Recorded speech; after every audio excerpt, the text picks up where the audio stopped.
राम राम सा भाइयों, आज आप कदम धर रहे हैं भारत के सबसे विशाल और जीवित दुर्ग चित्तौड़ में। 7वीं सदी में मौर्य राजा चित्रांगद मौर्य द्वारा बसाया गया और बाद में बप्पा रावल ने इसे मेवाड़ की अमर राजधानी बनाया।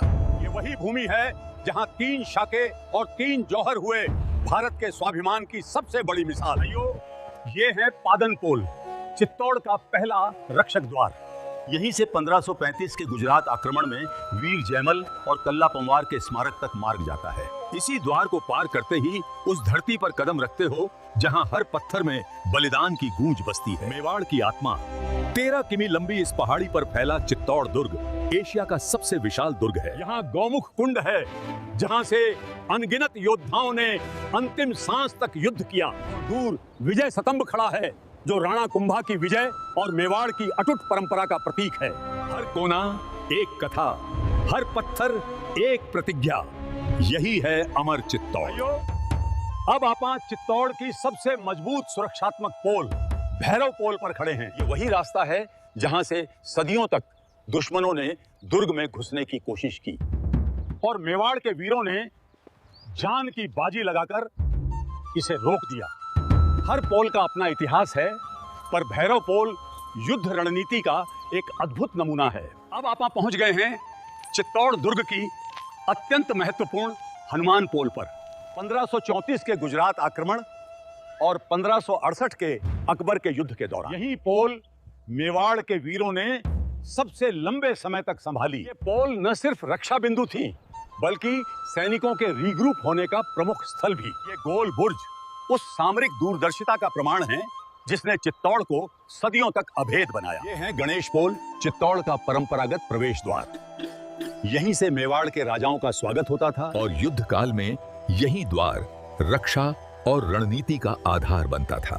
इसकी ऊंची दीवारें और अनोखी बनावट इस दुर्ग की प्राचीन इंजीनियरिंग का जीता जागता प्रमाण है। ये है जोड़ला पोल, चित्तौड़ दुर्ग की एक और अद्भुत रणनीतिक पोल। इसे इतना सकरा और चढ़ाईदार बनाया गया कि दुश्मन के घोड़े और हाथी यहाँ गति खो बैठते थे। पोल के दोनों तरफ खड़े ये गोल बुर्ज मेवाड़ की अनोखी सैन्य बुद्धि का साक्षात प्रमाण है। यह है लक्ष्मण पोल, दुर्ग की अंतिम रक्षा पंक्तियों में से एक, जहां से युद्ध की बाजी पलट भी सकती थी और इतिहास बदल भी सकता था।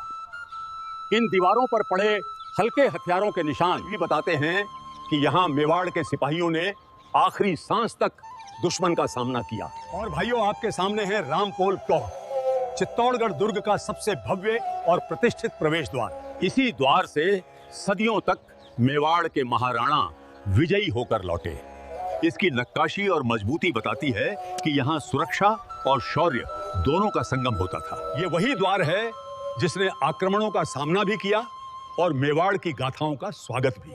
चित्तौड़ पर सबसे बड़ी आक्रमणों की कहानियां हमेशा दिल दहला देने वाली रहीं।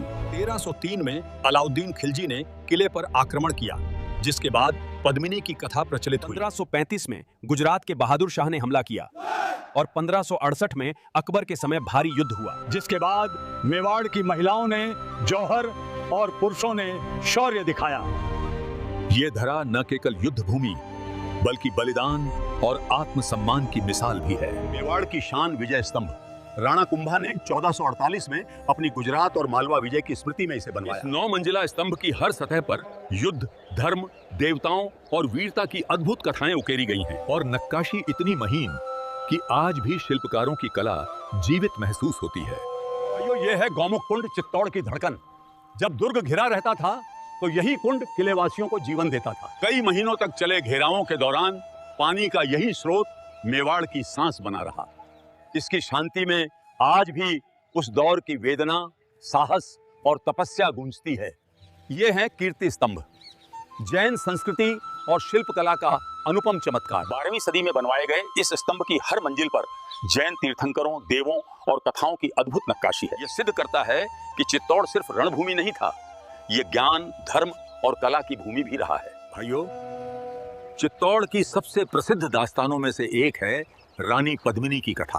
1303 में अलाउद्दीन खिलजी के आक्रमण के दौरान इस झील और महल की छाया में ही वो प्रसंग जुड़ा है, जिसे लोक कथा और इतिहास दोनों अपने अपने रूप में बताते हैं।